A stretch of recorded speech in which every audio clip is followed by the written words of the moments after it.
शुरुआत हम भारत की उस पहचान के साथ करेंगे जिसके सामने दुनिया तक नतमस्तक रहती है।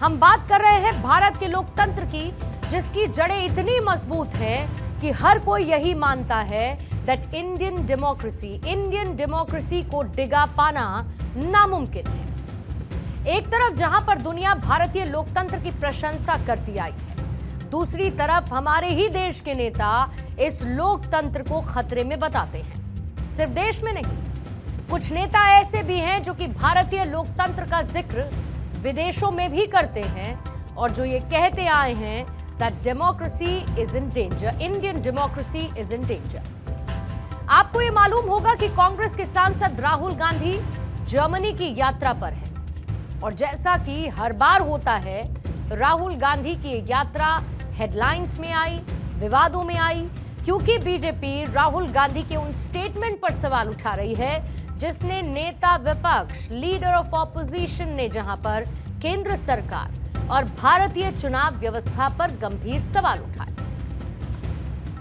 बर्लिन शहर में एक कार्यक्रम politics is the art of listening में राहुल गांधी ने वोट चोरी का मुद्दा उठाया। इतना ही नहीं, उन्होंने ये आरोप लगाया कि भारत की लोकतांत्रिक व्यवस्था कमजोर की जा रही है। हालांकि ये कोई पहली बार नहीं है जब राहुल गांधी की तरफ से अपने विदेश दौरे के समय इस तरीके के मुद्दे उठाए गए और यही वजह है कि इधर राहुल ने घर की बात बाहर वालों के सामने सरेराह की तो सियासी शोर भारत में तेज होने लगा।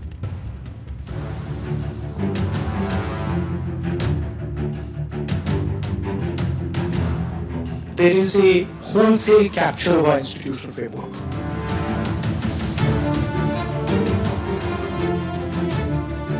क्या भारत का करो अपमान, यही बन चुकी है राहुल गांधी की एकलौती पहचान। विदेश की धरती पर भारत की संस्थाओं, भारत, भारतीयता, भारत के सनातन, भारत के कॉन्स्टिट्यूशन, भारत के लोकतंत्र को बदनाम करने का षड्यंत्र चला रहे राहुल।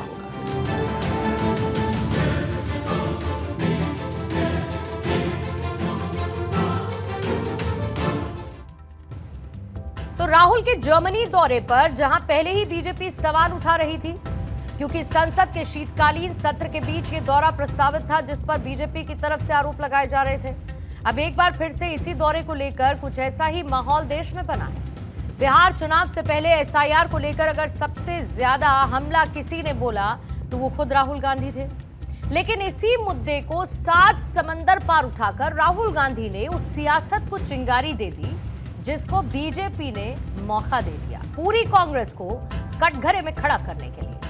खैर, राहुल के आरोप अपनी जगह है और इस पर हो रहा सियासी हमला अपनी जगह, एसआईआर प्रक्रिया भी अपनी जगह है। लेकिन आज हम आपको देश की वो तस्वीर दिखाएंगे जो ग्लोबल है, क्योंकि जिस चुनाव प्रक्रिया के बारे में हमारे ही देश में कुछ लोग ऐसा कहते आए कि ये तो कमजोर हो गई है, दूसरी तरफ दुनिया के कई बड़े देश इससे उलट इस पर अपनी प्रतिक्रिया रख रहे हैं। भारत के चुनावी तंत्र की दुनिया के कई देश और इंटरनेशनल ऑर्गेनाइजेशंस की तरफ से समय समय पर प्रशंसा की जाती रही है और भारत को दुनिया की सबसे बड़ी लोकतंत्र के रूप में बड़े पैमाने पर निष्पक्ष यानी अनबायस्ड, पारदर्शी यानी कि ट्रांसपेरेंट और समावेशी यानी कि इंक्लूसिव चुनाव कराने के लिए इसकी सराहना होती रही है।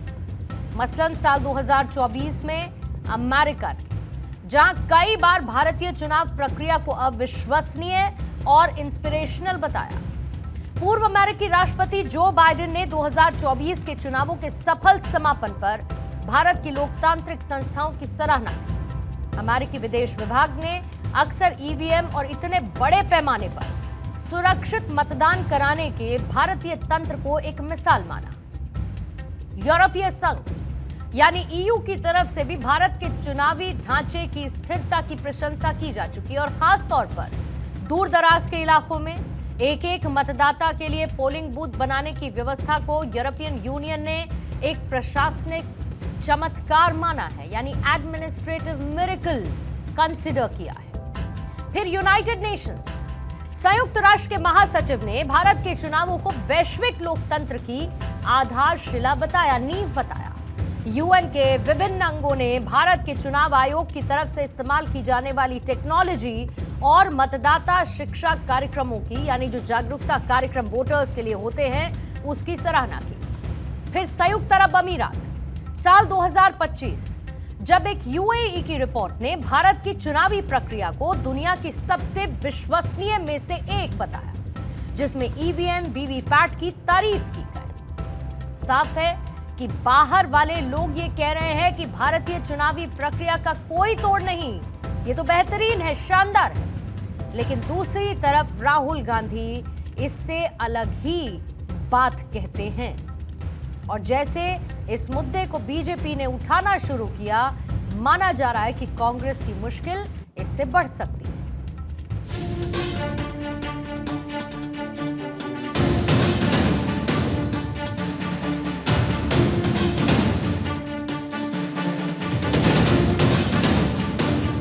We fundamentally believe that there is a problem with the electoral machinery in India.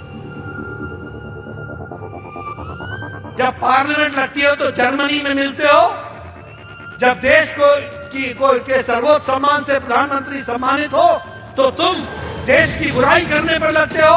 Rahul Gandhi ji को सोचना चाहिए कि भारत की एक मजबूत लोकतांत्रिक व्यवस्था, जो भी बात करना है अपने देश के प्लेटफॉर्म पर करें। ये उन्होंने जो व्यवहार दिखाया है वो बहुत ही शर्मनाक और निंदनीय है।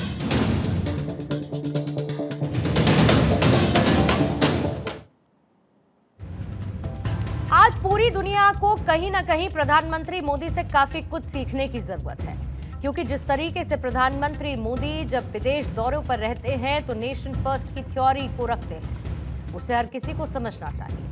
क्योंकि जिस तरीके का संदेश पीएम मोदी अपनी विदेश यात्राओं में देते आए हैं, वो ये बताता है कि भारत के 140 करोड़ लोग एकजुट हैं, एक साथ हैं और उनमें कोई विवाद नहीं। और दूसरी तरफ खुद कांग्रेस को भी ये महसूस हो रहा होगा कि राहुल गांधी का जर्मनी में जाकर देश के मुद्दों पर बात करना सेल्फ गोल से कम नहीं है, जिसका सबसे बड़ा एग्जाम्पल यही है कि राहुल गांधी के इस बयान से उनकी सहयोगी पार्टी समाजवादी पार्टी ने खुद को अलग कर लिया।